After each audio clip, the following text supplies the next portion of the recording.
Paangat ng paangat si Kai Sotto sa Japan. Number 2 na sa liga.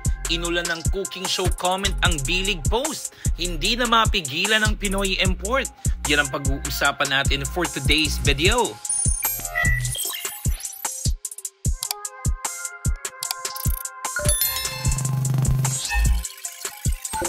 Pilit pinipigilan pero hindi na maitago ang pagdodomina ni Kai Sotto sa liga ng Japan B-League ngayon.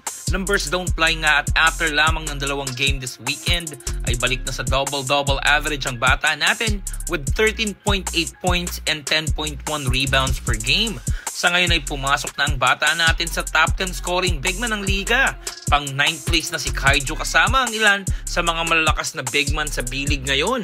At pagdating sa rebounding ay umakyat na rin siya from number 6 last week ay nasa number 2 spot na ngayon sa rebounding rankings at buong posisyon ito sa liga. Ito yung dating napupuna kay Kai na kesyo 7-footer pero ang hina rebound.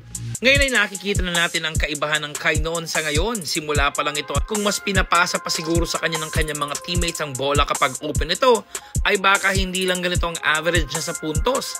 Kayang-kaya ni Kai mag-average ng 25 and 15 anytime na gugustuhin niya every game. Papasok pa lang ito ng kanyang prime at wala pa tayo sa exciting part.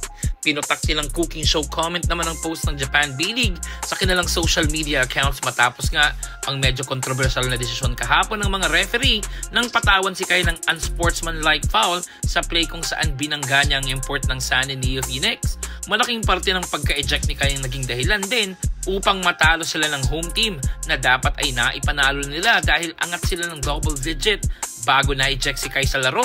Marami rin ang nagsasabing manipis masyado ang hatol ng mga referee kahapon at pati nga ang commentator mismo ay nagulat na humantong sa ganun ang hatol ng mga referee gayong parang box out play lang ang ginawa ni Kai kung may foul man nga ay normal na loose ball foul lang dapat ang naitawag at not excessive.